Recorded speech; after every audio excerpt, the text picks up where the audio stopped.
Ever felt trapped by a signature in DocuSign that just doesn't feel like you anymore?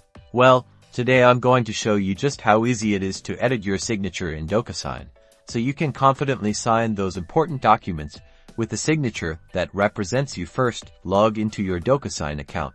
Then, locate your profile settings, usually found by clicking on your profile image or initials. In the top right corner, a drop-down menu will appear. Select Manage Profile.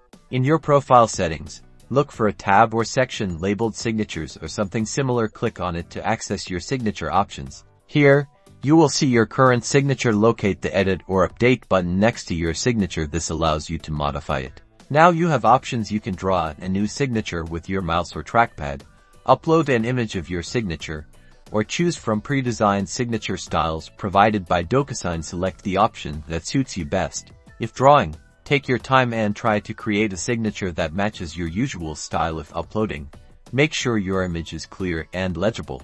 Once you are satisfied with your new signature, click the Apply, Save or Update button to save the changes. And that's it.